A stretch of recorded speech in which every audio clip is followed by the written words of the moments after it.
യേശുക്രിസ്തുവിൻ്റെ പരിശുദ്ധമായ നാമം മഹത്വപ്പെടുമാറാകട്ടെ. ഒരു പള്ളിയിൽ ഒരച്ഛൻ സ്ഥലം മാറി വന്നു. ഇടവക്കാർക്ക് ഇഷ്ടമല്ലാത്തൊരു സ്വഭാവം അച്ഛനുണ്ടായിരുന്നു. പല അച്ഛന്മാർക്കുണ്ട് ഇടവക്കാർക്ക് ഇഷ്ടമല്ലാത്തൊരു സ്വഭാവം. അത് മറ്റൊന്നുമല്ല, അച്ഛൻ യേശുവിനെക്കുറിച്ച് പ്രസംഗിക്കും.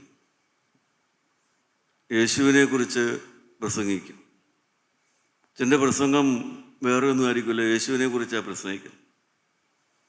ഫലത്തിൽ എന്ത് സംഭവിച്ചെന്ന് വെച്ചാൽ നിങ്ങൾക്കറിയാം, പള്ളിയിൽ വരുന്ന ആളുകൾ കുറഞ്ഞു പോകാൻ തുടങ്ങി. അപ്പോൾ അച്ഛൻ വിചാരിച്ചു, ഇനി ആളുകളെ ചെന്ന് ക്ഷണിക്കാത്തത് കൊണ്ടായിരിക്കുമോ വരാത്തത്. ഏതായാലും പിറ്റേ ഞായറാഴ്ച അച്ഛൻ പള്ളിയിൽ പ്രസംഗിക്കുന്നതിന് മുമ്പ് ചോദിച്ചു, നിങ്ങൾ എന്തിനാ പള്ളിയിൽ വന്നത്? എന്തിനാ നിങ്ങൾ പള്ളിയിൽ വന്നത് എന്ന് ചോദിച്ചു. ഒരു മിടുക്കനായ കുട്ടി ചാടി എഴുന്നേറ്റ് പറഞ്ഞു, എനിക്ക് യേശുവിനെ ഇഷ്ടമാണ്, അതുകൊണ്ടാണ് ഞാൻ വന്നതെന്ന്. എനിക്ക് യേശുക്രിസ്തുവിനെ ഇഷ്ടമാണ്, അതുകൊണ്ടാണ് ഞാൻ വന്നതെന്ന്. പ്രിയപ്പെട്ടവരെ, നിങ്ങൾക്കിഷ്ടമാണോ? നിങ്ങൾക്ക് യേശുക്രിസ്തുവിനെ ഇഷ്ടമാണോ? അതുകൊണ്ടാണോ വന്നേ? യേശുക്രിസ്തുവിനെ നിങ്ങൾക്ക് ഇഷ്ടമാണോ? അതുകൊണ്ടാണോ വന്നത്? എൻ്റെ പ്രിയപ്പെട്ടവരെ, ആ കൊച്ചുകുട്ടി പറഞ്ഞതാണ് എൻ്റെ ആപ്ത കാര്യം. എനിക്ക് യേശുവിനെ ഇഷ്ടമാണ്, അതുകൊണ്ടാണ് ഞാൻ വന്നത്. അതുകൊണ്ടാണ്. എനിക്ക് വരാൻ താല്പര്യമുണ്ടായിരുന്നില്ല ആദ്യകാലങ്ങളിൽ. എനിക്ക് യേശുക്രിസ്തുവിനെ ഇഷ്ടമാണ്, അതുകൊണ്ടാണ് ഞാൻ വന്നത്. ആദ്യം ഇഷ്ടമല്ലായിരുന്നു, പക്ഷെ കേട്ട് ഇഷ്ടമായി. ഇഷ്ടമല്ലാത്ത യേശുവിനെ ഇവിടെ വന്ന് കേട്ട് എനിക്കിഷ്ടമായി. അതുകൊണ്ടാണ് ഞാൻ വന്നത്. സ്വാതന്ത്ര്യത്തിനുമായിട്ട് ക്രിസ്തു നിങ്ങളെ സ്വതന്ത്രമാക്കി. എൻ്റെ പ്രിയപ്പെട്ടവരെ, ഗലാത്യ ലേഖനം 5:1 ഞാൻ പറഞ്ഞത്. എനിക്കിഷ്ടമല്ലായിരുന്നു യേശുക്രിസ്തുവിനെ. എൻ്റെ ആദ്യകാല അനുഭവങ്ങൾ ഞാൻ പറഞ്ഞിട്ടുണ്ട്. അതുകൊണ്ട് എൻ്റെ ഭാര്യ ഈ കൂട്ടായ്മയിൽ വരുന്നയാളും രക്ഷിക്കപ്പെട്ട ആളുമാണെന്ന് അറിഞ്ഞപ്പോൾ ഞാൻ എന്താ ചെയ്തതെന്നറിയാവോ? ഭാര്യയെ വിലക്കിയില്ല, അവളോട് യോഗത്തിന് പോകണ്ടെന്ന് ഞാൻ പറഞ്ഞില്ല. പക്ഷെ എനിക്ക് യേശുവിനെ ഇഷ്ടമല്ല, അതുകൊണ്ട് എങ്ങനെയെങ്കിലും അവൾ ഈ യോഗത്തിന് പോകാത്ത ആളാക്കണം എന്നാണ് ഞാൻ ആഗ്രഹിച്ചത്. അതിന് ഞാൻ ചെയ്തത്, എൻ്റെ വീടിന് മുമ്പിൽ ഒരു കൽക്കുരിശുണ്ടായിരുന്നു. ആ കൽക്കുരിശിൽ ഞാൻ ചുറ്റുവിളക്ക് കഴിക്കാൻ നേർന്നു. അതായിരുന്നു ചെറുപ്പം മുതൽ എന്നെ പഠിപ്പിച്ചിട്ടുള്ള ആത്മീയം. ഒരു കലഹമുള്ള വീടായിരുന്നെങ്കിലും വീടിന് മുമ്പിൽ ഒരു കൽക്കുരിശുണ്ടായിരുന്നു. അവിടുത്തെ ചുറ്റുവിളക്കായിരുന്നു ഞങ്ങളുടെ ആത്മീയം എന്ന് പറയുന്നത്. അവിടെ ചുറ്റുവിളക്ക് കഴിക്കാൻ നേർന്നു. 12 പ്രാവശ്യം ചുറ്റുവിളക്ക്, 3 മാസം കൂടുമ്പോൾ ഓരോ പ്രാവശ്യം കത്തിക്കണം. പ്രിയപ്പെട്ടവരെ, നിങ്ങൾക്കറിയാം, ഏതാണ്ട് 1-2 കൊല്ലം എടുക്കും വഴിപാട് തീരുമ്പോഴേക്ക്. അപ്പോഴേക്ക് ഭാര്യ ഒരു പ്രകാരത്തിൽ കൂട്ടായ്മയിൽ നിന്ന് പുറത്ത് കിടക്കുമെന്നാണ് ഞാൻ ഓർത്തത്. ആ ലക്ഷ്യം വെച്ചുകൊണ്ടാണ് ഞാൻ ചുറ്റുവിളക്ക് കത്തിച്ചത്. പക്ഷേ ഭാര്യ പുറത്ത് കിടന്നില്ല, പകരം ഞാൻ അകത്ത് കിടന്നു. ഭാര്യ കൂട്ടായ്മയിൽ നിന്ന് പുറത്ത് കിടന്നില്ല, പകരം വെളിവ് നിറഞ്ഞ ഈശോ എന്നെ അകത്താക്കി. ഈ യേശുവിനെ ഞാൻ വെറുത്തയാളാണ്. ഇന്ന് ഞാൻ നിങ്ങളുടെ മുമ്പിൽ പറയുകയാണ്, ദൈവമക്കളെ, നിങ്ങൾ ഓരോരുത്തരും അനുഭവമുള്ളവരാണ്. നിങ്ങൾ നിസ്സാരന്മാരല്ല, എനിക്കറിയാം. നിങ്ങൾ അനുഭവങ്ങളുള്ളവരാണ്, സമർപ്പണങ്ങളുള്ളവരാണ്, തീരുമാനങ്ങളുള്ളവരാണ്. നിങ്ങൾ പലരും അനുഭവിച്ചറിഞ്ഞിട്ടുള്ളവരാണ്, രുചിച്ചറിഞ്ഞിട്ടുള്ളവരാണ്. കർത്താവായ യേശുവിന് ജീവിതം കൈമാറിയിട്ടുള്ളവരാണ്. നിങ്ങളാരും ചെറുതൊന്നുമല്ല. നിങ്ങൾ പലരും നല്ല സമർപ്പണങ്ങളുള്ളവരും നല്ല തീരുമാനങ്ങളുള്ളവരും ഉറപ്പായിട്ട് യേശുവിനെ പിൻപറ്റുമെന്നുള്ളതായ നല്ല തീരുമാനങ്ങളുള്ളവരാണ്. പ്രിയപ്പെട്ടവരെ, എങ്കിൽ നിങ്ങൾ നിങ്ങളുടെ മക്കളുടെ കാവൽക്കാരനല്ലേ? നിങ്ങളുടെ പങ്കാളിയുടെ കാവൽക്കാരനല്ലേ? നിങ്ങളുടെ കുടുംബത്തിൻ്റെ കാവൽക്കാരനല്ലേ? അങ്ങനെയെങ്കിൽ നിങ്ങൾ ഞാൻ എൻ്റെ അനുജൻ്റെ കാവൽക്കാരനാണോ എന്ന് ചോദിക്കുവോ? അത് കായീൻ ചോദിച്ചതാണ്. ഞാൻ എൻ്റെ അനുജൻ്റെ കാവൽക്കാരനാണോ എന്ന്. ദൈവമക്കളെ, നിങ്ങൾ ആ വാക്ക് പറയുവോ? ഞാൻ ഈ കൂട്ടായ്മയിൽ ചേർന്ന് വന്ന് എൻ്റെ കൂടെ ചേർന്നിരുന്ന എൻ്റെ സഹോദരൻ്റെ കാവൽക്കാരനാണോ ഞാനെന്ന് കായീൻ ചോദിച്ച വാക്ക് നിങ്ങളുടെ വായിൽ നിന്ന് വരുമോ? നിങ്ങളുടെ വായിൽ നിന്ന് അങ്ങനെ ഒരു വാക്ക് വരുമോ? വേദനയില്ലാത്ത വാക്ക്, ആത്മീയമറിയാത്ത വാക്ക്, ദൈവത്തെ ഭയപ്പെടാത്ത വാക്ക് ദൈവമക്കളെ നമ്മുടെ വായിൽ നിന്ന് വരരുത്. നിങ്ങൾ നിങ്ങളുടെ മകൻ്റെ കാവൽക്കാരനാണോ എന്ന് ഏതെങ്കിലും ഒരു അപ്പനോ അമ്മയോ ചോദിക്കുമോ? ദൈവത്തോട് പറയുമോ? പറയില്ലെങ്കിൽ കായീൻ പറഞ്ഞ വാക്കാരും പറയരുത്. ഞാൻ എൻ്റെ സഹോദരൻ്റെ കാവൽക്കാരനാണോ എന്ന് നിങ്ങളുടെ ഉള്ളിൽ പോലും തോന്നരുത്. നിങ്ങൾ കാവൽക്കാരാണ്. നിങ്ങൾ ഉത്തരവാദിത്തമുള്ളവരാണ്. നിങ്ങൾ പ്രാർത്ഥിക്കുന്നവരായിരിക്കണം. നിങ്ങൾ ആ തരത്തിൽ മാത്രമേ ചിന്തിക്കാൻ പാടുള്ളൂ. ദൈവമക്കളെ, സ്നേഹം കൊണ്ടാണ് ചെയ്യുന്നതെന്ന് ഞാൻ പറഞ്ഞല്ലോ. ദൈവത്തിൻ്റെ സ്നേഹം ഞങ്ങളെ നിർബന്ധിക്കുന്നു. എല്ലാവർക്കും വേണ്ടി ഒരുവൻ മരിച്ചിരിക്കെ എല്ലാവരും മരിച്ചു എന്ന് ഈ സത്യമായി ദൈവത്തിൻ്റെ വചനം കേട്ട് മാനസാന്തരപ്പെട്ട് നമുക്ക് പകർന്നു കിട്ടിയ ആത്മീയ ചൈതന്യമനുസരിച്ച് ചേർന്ന് വരുന്നവർ ഒരു കാര്യം മനസ്സിലാക്കണം. എല്ലാവർക്കും വേണ്ടി ഒരുവൻ മരിച്ചിരിക്കെ എല്ലാവരും മരിച്ചു എന്ന് പറഞ്ഞാൽ എൻ്റെ പഴയ മനുഷ്യൻ മരിച്ചു. എൻ്റെ പഴയ പ്രകൃതം മരിച്ചു. നീരസവും ഇഷ്ടക്കുറവും കുശുമ്പും കുന്നായ്മയും പകയും പകവീട്ടലും പ്രതികാരവുമുള്ളതായ എൻ്റെ പഴയ മനുഷ്യൻ മരിച്ചു. ആ തീരുമാനമുള്ളവരാണ് ദൈവവേല ചെയ്യേണ്ടത്. എൻ്റെ പഴയ മനുഷ്യൻ മരിച്ചു. എല്ലാവരും മരിച്ചു എന്ന് ജീവിച്ചിരിക്കുന്നവർ തങ്ങൾക്ക് വേണ്ടിയല്ല, തങ്ങൾക്ക് വേണ്ടി മരിച്ചുയർത്തവനായിട്ട് തന്നെ ജീവിക്കണമെന്ന് എന്ന് പറഞ്ഞാൽ ഇപ്പോൾ ഞാൻ ജീവിക്കുന്നത് എൻ്റെ സ്വന്തം ഇഷ്ടം നടത്താനല്ല, എൻ്റെ സ്വന്തം താല്പര്യം നടത്താനല്ല, എൻ്റെ ഹിതപ്രകാരം നടത്താനല്ല, എൻ്റെ ആലോചന പോലെ എല്ലാവരും നടത്താൻ വേണ്ടിയിട്ടല്ല. ഇപ്പോൾ ഞാൻ നടത്തുന്നത് ദൈവത്തിൻ്റെ ഇഷ്ടപ്രകാരം. എൻ്റെ പഴയ മനുഷ്യൻ മരിച്ച് എൻ്റെ പുതിയ മനുഷ്യൻ എന്ന് വെച്ചാൽ ക്രിസ്തുവിൻ്റെ ഇഷ്ടപ്രകാരം നടക്കാൻ വേണ്ടിയിട്ടാണ് ഞാനിവിടെ നിൽക്കുന്നത്. ആ ബോധത്തോടെ ദൈവവേല ചെയ്യണം. എൻ്റെ പഴയ പ്രകൃതം മരിച്ചു, പഴയ അഭിപ്രായങ്ങൾ മരിച്ചു, പഴയ ശീലങ്ങൾ മരിച്ചു. ഇപ്പോൾ എൻ്റെ ശീലം എന്ന് പറയുന്നത് ഞാനൊരു പുതിയ മനുഷ്യനാണ്. എൻ്റെ കർത്താവായ യേശുവിൻ്റെ ഇഷ്ടമെന്താണെന്ന് അറിഞ്ഞ് അവൻ്റെ ഇഷ്ടപ്രകാരം ജീവിക്കാനുള്ളതായ ആ ഉത്തരവാദിത്തം എൻ്റെ മനസ്സോടെ ഞാൻ ഏറ്റെടുത്തിട്ടുള്ളവനാണ്. ദൈവമക്കളെ, ഞാൻ യേശുവിനെ വെറുത്തവനും കൂട്ടായ്മയിൽ അകന്നു നിന്നവനുമാണ്. പക്ഷെ ഇന്ന് ഞാൻ അകത്തും ഇതിൻ്റെ ഒരു എളിയ വേലക്കാരനും അതുകൊണ്ട് ഞാൻ പറയുക, ഞാൻ എൻ്റെ സഹോദരൻ്റെ കാവൽക്കാരനാണോ നിങ്ങൾ ചോദിക്കരുത്. നിങ്ങളുടെ പഴയ സ്വഭാവം കാണിക്കരുത്. പഴയ പ്രകൃതം പുറത്തു വരരുത്. നിങ്ങൾ രക്ഷിക്കപ്പെട്ടവരും ക്രിസ്തുവിൻ്റെ മക്കളുമായി ജനിച്ചവരാണെങ്കിൽ ക്രിസ്തുവിൻ്റെ അനുകാരിയായി തീരുവണം. ക്രിസ്തുവിൻ്റെ അനുകാരിയായി തീരണം. ദൈവമക്കളെ, അതാണ് നമ്മുടെ മേലുള്ളതായ വിളി. അതിനുവേണ്ടിയാണ് ദൈവം എന്നെ വിളിച്ചത്. അതിനുവേണ്ടിയാണ് ദൈവം നിങ്ങളെ വിളിച്ചത്. നിങ്ങൾ ക്രിസ്തുവിൻ്റെ അനുകാരിയായി തീരണം. ദൈവത്തിന് സ്തോത്രം. ഗലാത്യ ലേഖനം 5-ാം അധ്യായമാണ് നാം ചിന്തിച്ചു വന്നത്. അതിൻ്റെ ആദ്യത്തെ വാക്യങ്ങൾ നാം പല പ്രാവശ്യം ചിന്തിച്ചതാണ്.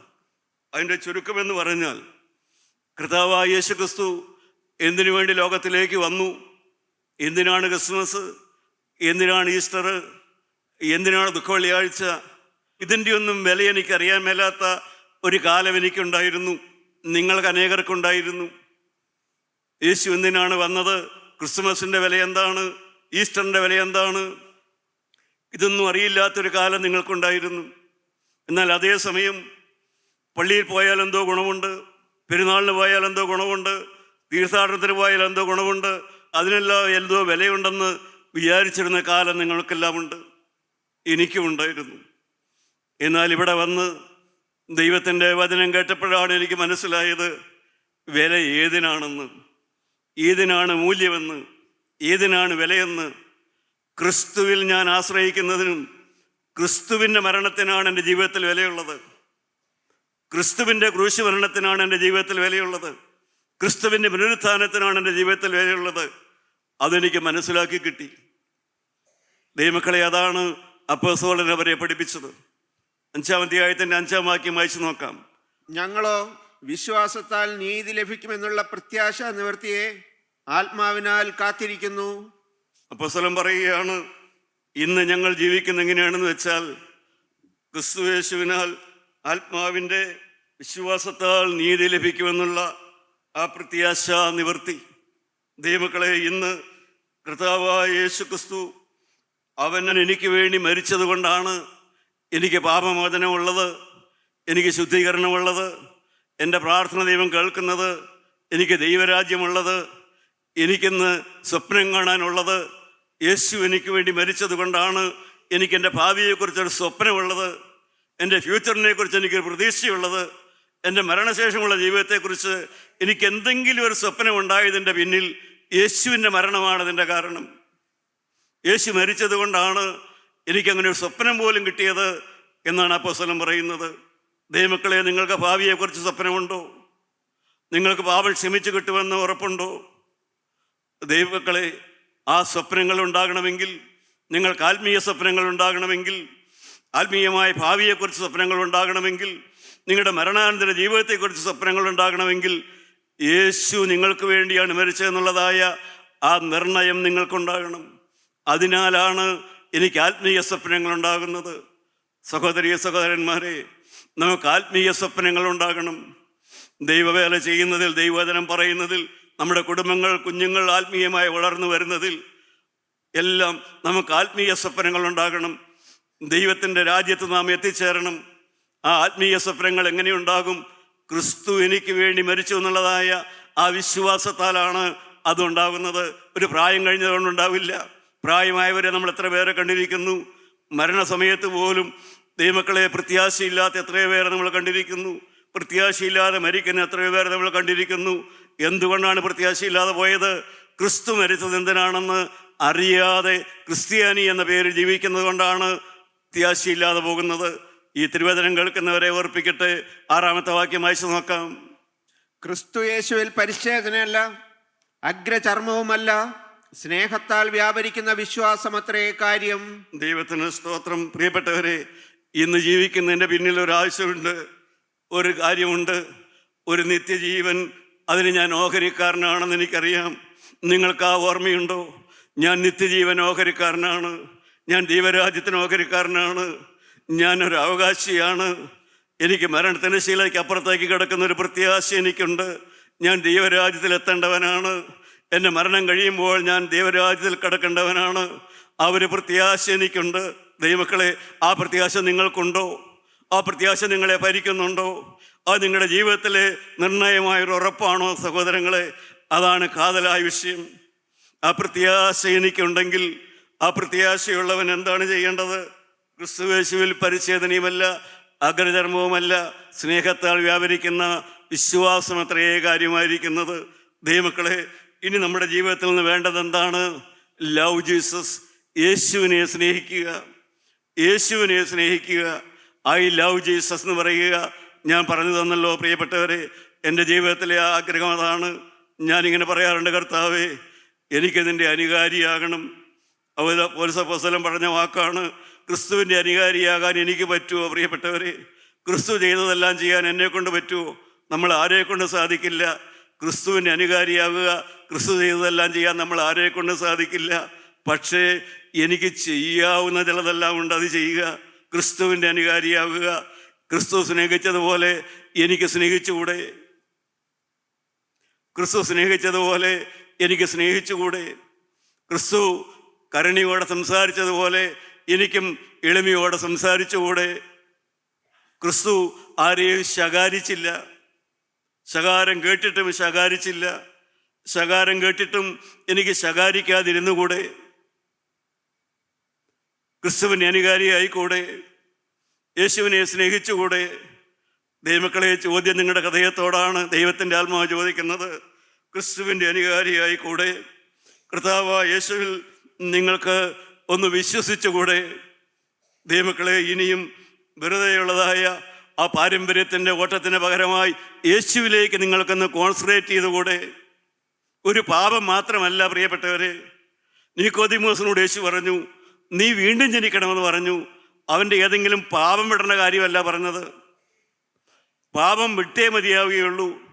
പാപമുള്ളവന് ദൈവരാജ്യം കിട്ടുകയില്ല, അത് ഉറപ്പായ കാര്യമാണ്. പാപം ക്ഷമിക്കാത്തവനോ, ദൈവമക്കളെ, മറ്റുള്ളവരോട് ക്ഷമിക്കാത്തവനോ അവനും കിട്ടുകയില്ല. പാപം ക്ഷമിച്ച് കിട്ടണമെങ്കിൽ എന്താ വ്യവസ്ഥ? ഒരു മനുഷ്യൻ്റെ പാപം ക്ഷമിച്ച് കിട്ടണമെങ്കിൽ എന്താ വ്യവസ്ഥ? 3 വ്യവസ്ഥയുണ്ട്. ഒന്ന്, ഞാൻ എൻ്റെ പാപം ഏറ്റുപറയണം. നിങ്ങൾ നിങ്ങളുടെ പാപങ്ങളെ ഏറ്റുപറയണം. രണ്ടാമത്, ഇനിമേൽ പാപം ചെയ്യുകയില്ല എന്ന് തീരുമാനമുണ്ടായിരിക്കണം. മൂന്നാമത്, എൻ്റെ കടക്കാരോട് ഞാൻ ക്ഷമിച്ചതുപോലെ അതുപോലെ മാത്രമേ കർത്താവ് എനിക്ക് ക്ഷമിച്ചു തരികയുള്ളൂ. ഈ 3 കാര്യവും നിങ്ങളുടെ ജീവിതത്തിൽ ഉറപ്പാണെങ്കിൽ നിങ്ങളുടെ പാപം ക്ഷമിച്ചിട്ടുണ്ട്. ഇതിൽ ഏതെങ്കിലും ഒരു കാര്യത്തിൽ നിങ്ങൾക്ക് വീഴ്ചയുണ്ടെങ്കിൽ നിങ്ങളുടെ പാപം ക്ഷമിച്ച് കിട്ടിയിട്ടില്ല. അത് മരണം കഴിയുമ്പോൾ നിങ്ങൾക്ക് മനസ്സിലാക്കാൻ പറ്റും. അതുകൊണ്ടാണ് വചനം കേൾക്കാൻ വരാൻ പറയുന്നത്. ഈ 3 കാര്യങ്ങൾ നടന്നിട്ടുണ്ടോ? 1, നിങ്ങളുടെ പാപങ്ങളെ നിങ്ങൾ ഏറ്റുപറഞ്ഞിട്ടുണ്ടോ? 2, നിങ്ങൾ പാപം ഇനി ചെയ്യുകയില്ല തീരുമാനമെടുത്തിട്ടുണ്ടോ? മൂന്നാമത്, പ്രിയപ്പെട്ടവരെ, നിങ്ങൾ പാപം മറ്റുള്ളവരോട് ക്ഷമിച്ചിട്ടുണ്ടോ? എങ്കിൽ മാത്രമേ നിങ്ങൾക്കും ക്ഷമിച്ച് കിട്ടുകയുള്ളൂ. അത് വ്യക്തമായൊരു കാര്യമാണ് പ്രിയപ്പെട്ടവരെ. എന്നെ വെറുക്കുന്നവനെല്ലാം സ്വർഗത്തിൽ പോകില്ല, നരകത്തിലേ പോകുമെന്ന് എനിക്ക് പറയാൻ പറ്റുമോ? എന്നോട് ഇഷ്ടമില്ലാത്തവനെല്ലാം നരകത്തിൽ പോകുമെന്ന് എനിക്ക് പറയാൻ പറ്റുമോ? എന്നോട് വെറുപ്പ് കാണിക്കുന്നോ, എന്നോട് ഇഷ്ടക്കുറവ് കാണിക്കുന്നോ, ഞാൻ പറയുന്ന അഭിപ്രായത്തിന് ചേരുവോ? അതല്ല ദൈവരാജ്യത്തിൻ്റെ പ്രമാണം. യേശുക്രിസ്തുവിനെ സ്നേഹമാണോ? യേശുക്രിസ്തുവിനെ ഇഷ്ടമാണോ? യേശുക്രിസ്തുവിനോട് ചേർന്ന് വരുന്നുണ്ടോ? ദൈവവചനത്തോട് ചേർന്ന് വരുന്നുണ്ടോ? വ്യക്തിപരമായ ഇഷ്ടാനിഷ്ടങ്ങൾക്കല്ല വില, ക്രിസ്തുവിനെ സ്നേഹിക്കുക എന്നുള്ളതിനാണ് വില. പ്രിയപ്പെട്ടവരെ, എന്താണ് നമുക്ക് വേണ്ടത്? നാം ദൈവരാജ്യത്തിൻ്റെ മക്കളാണ്. നാം ദൈവരാജ്യം കാത്തിരിക്കുന്നവരാണ്. നാം ക്രിസ്തുവിൻ്റെ കരുണ കൊതിക്കുന്നവരാണ്. നമ്മുടെ ജീവിതത്തിൽ പ്രശ്നങ്ങളുണ്ട്. വചനം കേൾക്കുമ്പോൾ നമുക്ക് തോന്നും, ഇവിടെ ഇരിക്കുമ്പോൾ നമുക്ക് തോന്നും എല്ലാം എളുപ്പമാണെന്ന് തോന്നും. പ്രാർത്ഥിക്കുന്ന എളുപ്പ, ഒരു കാര്യം നടത്തി കിട്ടുന്നത് എളുപ്പ, ഒരു പ്രശ്നം പരിഹരിച്ച് കിട്ടുന്നത് എളുപ്പ, എല്ലാം എളുപ്പമാണ് നമുക്ക് തോന്നും. പക്ഷേ എളുപ്പമല്ല പ്രിയപ്പെട്ടവരെ. അതിൻ്റെ പിന്നിലെല്ലാം വളരെ ത്യാഗങ്ങൾ ആവശ്യമാണ്, വളരെ വിട്ടുവീഴ്ചകൾ ആവശ്യമാണ്, വളരെ കീഴടങ്ങൽ ആവശ്യമാണ്, വളരെ താഴ്മ ആവശ്യമാണ്, വളരെ ക്ഷമിക്കൽ ആവശ്യമാണ്. ഇതെല്ലാം നിങ്ങളുടെ ജീവിതത്തിൽ വന്നാലേ ഈ പ്രാർത്ഥനാ വിഷയങ്ങൾക്കെല്ലാം പരിഹാരം കിട്ടുകയുള്ളൂ. ഈ പ്രാർത്ഥനയ്ക്കെല്ലാം മറുപടി കിട്ടുകയുള്ളൂ. ദൈവത്തിലെ നീ താണേ മതിയാവുകയുള്ളൂ. അതിൻ്റെ 9-ാമത്തെ വാക്യത്തിൽ അപ്പോസ്തലൻ ഒരു വാക്ക് പറയുന്നുണ്ട്. 5-ാം അധ്യായത്തിൻ്റെ 9-ാമത്തെ വാക്യം വായിച്ചു നോക്കാം. നിങ്ങൾക്ക് ഭിന്നാഭിപ്രായം ഉണ്ടാകും. ഈ കാര്യത്തിൽ നിങ്ങൾക്ക് ഭിന്നഭിപ്രായം ഉണ്ടാകുകയില്ല എന്ന് ഞാൻ വിചാരിക്കുന്നു. ഏത് കാര്യത്തിൽ? നമുക്കെല്ലാം ഒരു താഴ്ച വന്നിട്ടുണ്ട്, എല്ലാവർക്കും ഒരു തണുപ്പ് വന്നിട്ടുണ്ട്, എല്ലാവർക്കും ഒരു തണുപ്പ് ഭാവിച്ചിട്ടുണ്ട്, എല്ലാവർക്കും ഒരു തകർച്ച ഉണ്ടായിട്ടുണ്ട്. ദൈവമക്കളെ, ആ കാര്യത്തിൽ ആർക്കും ഭിന്നിപ്പുണ്ടാവില്ല. നമുക്കെല്ലാവർക്കും തളർച്ച ഉണ്ടായിട്ടുണ്ട്. പക്ഷേ ആ തകർച്ചയിൽ നാം തകർന്നു പോകേണ്ടവരല്ല. ആ തകർച്ചയിൽ നിന്ന് നാം എഴുന്നേൽക്കേണ്ടവരാണ്. നാം എഴുന്നേൽക്കണം. എൻ്റെ പ്രിയപ്പെട്ടവരെ, നിങ്ങളുടെ കുടുംബത്തിൽ നിങ്ങൾ എഴുന്നേൽക്കണം. ഞാൻ പറഞ്ഞല്ലോ, നിങ്ങളുടെ കുടുംബം ഒരു പ്രെയർ പവർ ഹൗസ് ആവണം. ഒരു ഭാര്യയൊക്കെ മാത്രമേ കാണുകയുള്ളൂ. ഒരു കുടുംബത്തിൽ പ്രാർത്ഥിക്കാൻ ഒരു ഭാര്യയൊക്കെ മാത്രമേ കിട്ടിയെന്ന് വരികയുള്ളൂ. ചിലപ്പോൾ ഒരു ഭർത്താവിനെ കൂട്ടുകിട്ടിയെന്ന് വരും. ഉണ്ടെങ്കിൽ ഭാഗ്യം. പ്രിയപ്പെട്ടവരെ, നിങ്ങൾ പ്രാർത്ഥനയിൽ വിശ്വസിക്കൂ, അതിൻ്റെ ശക്തിയിൽ വിശ്വസിക്കൂ. ഇടപെടാതെ പ്രാർത്ഥിക്കുന്നതിൽ നിങ്ങൾ ശരണം കണ്ടെത്തൂ. നിങ്ങൾ ആത്മാവിൽ പ്രാർത്ഥിക്കൂ, നിങ്ങൾ ജാഗരിച്ച് പ്രാർത്ഥിക്കൂ, നിങ്ങൾ സ്ഥിരമായി പ്രാർത്ഥിക്കൂ. പ്രാർത്ഥനാ വിഷയങ്ങൾ നിർത്തിക്കളയരുത്. ദൈവമക്കളെ, ദൈവം കരുണ ചെയ്യുവോളം അവൻ വിശ്വസ്തനാണ്. ദൈവം രാപ്പകൽ തന്നോട് നിലവിളിക്കുന്ന തൻ്റെ വ്രതന്മാരുടെ കാര്യത്തിൽ ദീർഘക്ഷമയുള്ളവൻ ആണെങ്കിൽ പ്രതിക്രിയ നടത്തിയവരെ രക്ഷിക്കുകയില്ലയോ? പ്രിയ ദൈവത്തിലെ, അവൻ തരാതിരിക്കില്ല. അവൻ തരുന്നവനാണ്, അവൻ വേഗം തരുന്നവനാണ്. ദൈവത്തിന് സ്തോത്രം. അവൻ വേഗം തരുന്നില്ലെങ്കിൽ തക്കതായ എന്തെങ്കിലും കാരണം കാണും. ഒരുപക്ഷെ നിന്റെ പാപമായിരിക്കാം, അല്ലെങ്കിൽ ഇപ്പോൾ അത് നിനക്ക് തന്നാൽ അത് ശരിയാവില്ല എന്നുള്ളത് കൊണ്ടായിരിക്കാം. പക്ഷെ അവൻ കേൾക്കാഞ്ഞിട്ടല്ല, അവൻ അറിയാഞ്ഞിട്ടല്ല, അവൻ മനസ്സിലാക്കാഞ്ഞിട്ടല്ല, പക്ഷെ അവൻ അറിഞ്ഞിട്ടാണ് താമസിക്കുന്നത്. അത് നീ ഉറപ്പാക്കിക്കൊണ്ട് നീ പ്രാർത്ഥനയിൽ സ്ഥിരത കാണിക്കൂ. നീ ജാഗരിച്ച് പ്രാർത്ഥിക്കൂ, നീ ആത്മാവിൽ പ്രാർത്ഥിക്കൂ, നീ ഇടപെടാതെ പ്രാർത്ഥിക്കൂ. പ്രിയപ്പെട്ടവരെ, തന്നെത്താൻ താഴ്ത്തി പ്രാർത്ഥിക്കൂ. തന്നെത്താൻ താഴ്ത്തി പ്രാർത്ഥിക്കൂ. ദൈവമക്കളെ, നമുക്ക് എന്താണ് വേണ്ടത്? നമുക്കെല്ലാവർക്കും ഒരു താഴ്ചയാണ് ആവശ്യം, ഒരു താഴ്മയാണ് ആവശ്യം, ഒരു വിനയപ്പെടലാണ് ആവശ്യം, ഒരു മുട്ടുമടക്കലാണ് ആവശ്യം, ഒരു ദൈവസന്നിധിയിൽ നെടുമ്പാട് കിടക്കലാണ് ആവശ്യം. ദൈവമക്കളെ, അതാണ് നമ്മുടെ ഇന്നത്തെ ആവശ്യം. ഒരു നീലിംഗ് ക്രിസ്ത്യനാണ് ഇന്ന് ആവശ്യം. മുട്ടയിൽ വീഴുന്ന ക്രിസ്ത്യാനിയെയാണെന്ന് വേണ്ടത്. മുട്ടിന്മേലിരുന്ന് പ്രാർത്ഥിക്കുന്ന ക്രിസ്ത്യാനിയെയാണെന്ന് ആവശ്യം. മുട്ടിന്മേൽ വീഴുന്ന ക്രിസ്ത്യാനിയെയാണ് ഇന്ന് ആവശ്യമുള്ളത്. അത് സഹോദര, നിനക്ക് മനസ്സുണ്ടോ? അതിനാണ് നിന്നെ വിളിച്ചിരിക്കുന്നത്, അതിനാണ് നിന്നിൽ ആശ വച്ചിരിക്കുന്നത്, അതിനാണ് ദൈവകൃപയുടെ ആത്മാവ് നിന്റെ മേൽ വചനത്തിലൂടെ ഇറങ്ങി വരുന്നത്. ആ സമർപ്പണത്തിലേക്ക് നിന്നെ നടത്തുകയാണ് ചെയ്യുന്നത്. ദൈവമക്കളെ, നമുക്കെല്ലാം ഒരു തോന്നലുണ്ട്, ഞാൻ മുമ്പിലാണെന്ന്. യഹൂദന്മാർക്കൊരു തോന്നലുണ്ടായിരുന്നു, അവരെന്തോ കിടക്കും മുമ്പിലാണെന്ന്. പക്ഷേ നിങ്ങൾ വിലാപങ്ങളുടെ പുസ്തകമൊക്കെ എടുത്ത് വായിച്ച് നോക്കണം. അപ്പോൾ അവർക്ക് മനസ്സിലാകും, ഞങ്ങളുടെ പുറകിലാണെന്ന് വിചാരിച്ചവരൊക്കെ കുറേ കഴിഞ്ഞപ്പോൾ ഞങ്ങളുടെ മുമ്പിലായി എന്ന് പറയും. ദൈവത്തിന് സ്തോത്രം. പ്രിയപ്പെട്ടവരെ, നമ്മുടെ പുറകിലാണ് നമ്മൾ വിചാരിക്കുന്നവർ കുറേ കഴിയുമ്പോൾ നമ്മുടെ മുമ്പിലാകും. ദൈവത്തിന് സ്തോത്രം. കാരണം സമർപ്പണമെടുക്കണവൻ ഇവിടുന്ന് പോകും കേട്ടോ. തെറ്റിതിരുത്തുന്നവൻ കയറി പോയി കേട്ടോ. തെറ്റിതിരുത്തുന്ന ആര് തെറ്റിതിരുത്തിയാലും അവൻ കയറിപ്പോകും കേട്ടോ. സമർപ്പിച്ച് പ്രാർത്ഥിക്കുന്നവൻ ആരായാലും അവൻ മുന്നോട്ട് പോകും കേട്ടോ. കർത്താവേ, എനിക്ക് പാളിച്ച സംഭവിച്ചു, ഞാൻ തിരുത്തുന്നു എന്ന് പറയുന്ന ആരായാലും ശരി, അവൻ ചെറിയവനായാലും വലിയവനായാലും ശരി, അവൻ അക്ഷരാഭ്യാസം ഇല്ലാത്തവനായാലും ശരി, അവൻ മുന്നോട്ട് പോകും കേട്ടോ. അവൻ ആത്മാവിൽ സൂര്യനെ പോലെ പ്രകാശിക്കും കേട്ടോ. നീതിമാന്മാരുടെ രാജ്യത്തിൽ അവർ സൂര്യനെ പോലെ പ്രകാശിക്കും കേട്ടോ. ഇന്ന് നിന്റെ താഴെയായിരിക്കാം, പക്ഷേ വരുവാനുള്ള ലോകത്തിൽ അവൻ നിന്റെ മുമ്പിലായിരിക്കാം. അവൻ സൂര്യനെ പോലെ ശോഭിക്കുന്നവനായിരിക്കാം. അതുകൊണ്ട് ആരെയും അധപ്പതിപ്പിക്കല്ലേ, ആരെയും പുറകിലാക്കി താഴ്ത്തല്ലേ, ആരെയും താഴ്ത്തിക്കെട്ടാൻ ഇടവരല്ലേ, ആരെയും നിങ്ങൾ ചെറുതാക്കി കാണാൻ ഇടവരുത്തല്ലേ. പ്രിയപ്പെട്ടവരെ, നിങ്ങൾ പുറകോട്ട് നിർത്തുന്നവരെ ദൈവം നാളെ മുമ്പോട്ട് കയറ്റി നിർത്തും. സമർപ്പണമുണ്ടായാൽ മതി. ഇതെല്ലാം മനസ്സിലാക്കിക്കൊണ്ട് ദൈവമക്കളെ, നമ്മൾ ചേർന്ന് നിൽക്കണം. നമ്മൾ ഒരിക്കലും പുറകോട്ട് മാറാനിടവരരുത്. നമ്മൾ എളിമപ്പെടണം, നമ്മൾ താഴണം. എനിക്കിതിലുപരി നിങ്ങളോട് പറയാനൊന്നുമില്ല എൻ്റെ പ്രിയപ്പെട്ടവരെ. പലർക്കും ഒരു തോന്നലുണ്ട്, ഞാനൊരു പൊന്നാങ്കട്ടയാണെന്ന്, ഞാനൊരു സ്വർണ്ണക്കട്ടയാ, ഞാനില്ലെങ്കിൽ ഒന്നും നടക്കൂല എന്ന്. എൻ്റെ പ്രിയപ്പെട്ട സഹോദരങ്ങളെ, ചില മരുമക്കൾക്കും അങ്ങനെ തോന്നലൊക്കെ ഉണ്ട്. അമ്മായിമ്മ ചില നടക്കൂല, ഞാനുള്ളവണ് നടക്കണേന്ന്. അമ്മായിമാർക്കൊരു തോന്നലുണ്ട്, അവളൊന്നുമല്ല, ഞാൻ വിചാരിച്ചാലേ നടക്കുള്ളെന്ന്. എൻ്റെ പ്രിയപ്പെട്ടവരെ, അല്ല, നമ്മളാരും പൊന്നാങ്കട്ടയൊന്നുമല്ല കേട്ടോ. നമ്മളൊക്കെ പൊടിയാണ്, പൊടിയോട് സമനാണ്, നിന്ദിത മണ്ണാണ്, ഹീനനായ മനുഷ്യനാണ്. നമ്മളാരും പൊന്നാങ്കട്ടയൊന്നും അല്ല പ്രിയപ്പെട്ടവരെ. നമ്മൾ പൊടിയാണ്, നിന്ദിത മണ്ണാണ്, ഹീനനായ മനുഷ്യനാണ്. ദൈവത്തിന് സ്തോത്രം. സഭയിലെ പിതാക്കന്മാർക്ക്, പുരോഹിതന്മാർക്ക് പണ്ടൊരു വിചാരമൊക്കെ ഉണ്ടായിരുന്നെന്ന് എനിക്ക് തോന്നുന്നു. പാട്ട് കേട്ടിട്ട് ഞാൻ പറഞ്ഞു കേട്ടോ, ഞാനങ്ങനെ സഭാചരിത്രത്തിൽ വായിച്ചതല്ല. അവർക്കൊരു വിചാരം ഉണ്ടായിരുന്നു, അവരെന്തോ വലിയ ആൾക്കാരാണ്, അവരെന്തോ പ്രമാണികളാണ്, അവരില്ലെങ്കിൽ ഒന്നും നടക്കൂല, അവരില്ലെങ്കിൽ ആരും സ്വർഗത്തിൽ പോവുകയില്ല എന്നൊക്കെ ഒരു വിചാരം എന്തോ പുരോഹിതന്മാർക്ക് ഉണ്ടായിരുന്നോ എന്തോ എനിക്ക് അറിഞ്ഞുകൂടാ. പക്ഷേ ഏതായാലും ഉള്ളതുപോലെയാണ് ആ പാട്ട് കേട്ടിട്ട് എനിക്ക് തോന്നിയത്. അതുകൊണ്ട് പുരോഹിതന്മാർക്ക് പഠിക്കാൻ വേണ്ടിയിട്ട് സഭ ഒരു പാട്ട് പഠിപ്പിച്ചു. പുരോഹിതന്മാർക്ക് പാടാൻ വേണ്ടി സഭ ഒരു പാട്ട് പഠിപ്പിച്ചു. ദൈവത്തിന് സ്തോത്രം. എന്താണ് പാട്ട്? മെശിഹാരാജൻ ജാതം ചെയ്തൊരു ഗുഹതൻ ത്വാരേ മൃതിമെശിഹായിൽ പ്രാപിച്ചോരെ പ്രതി പൊതുവായി പൊടിയോടു സമനും നിന്നിത മണ്ണും ഹീനനുമാം ഞാൻ പരിമളമിയലും പ്രശവന ബലിയെ അർപ്പിച്ചല്ലോ.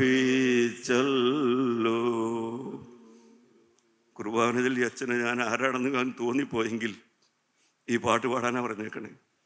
ഞാൻ ആരോ ആണെന്ന് തോന്നിപ്പോയെങ്കിൽ ഇത് പാടാൻ ആസ പഠിപ്പിച്ചേക്കണേ. എന്താ പാടണത്?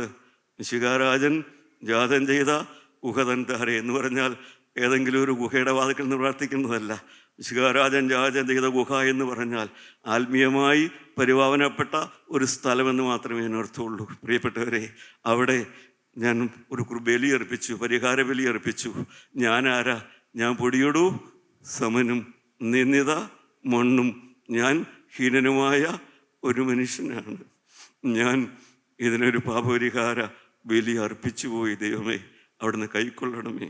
എൻ്റെ പ്രിയപ്പെട്ടവരെ, നിങ്ങൾ പൊന്നാങ്കട്ടയാണോ? നിങ്ങൾ മണ്ണാങ്കട്ടയാണോ? നിങ്ങൾ സ്വർണ്ണക്കട്ടയാണോ? നിങ്ങൾ മണ്ണാങ്കട്ടയാണോ? ദൈവത്തിലെ നീ ആരെങ്കിലും ആണോ? നിന്റെ കഴുത്തിൽ താലിമാലയെല്ലാം ഉണ്ട്, അതുകൊണ്ട് നീ ഏതെങ്കിലും വലിയ ആളാണോ? ആരുമല്ല പ്രിയപ്പെട്ടവരെ. ഞാനിവിടെ പ്രസവിക്കുന്നതുകൊണ്ട് ഞാൻ ആരെങ്കിലും ആണോ? അല്ല പ്രിയപ്പെട്ടവരെ, ഞാൻ പൊടിയാണ്. നമ്മുടെ തലകളെ നമുക്ക് വണക്കാം. ദൈവത്തിലെ നമുക്ക് താഴാം, നമുക്ക് വിനയപ്പെടാം.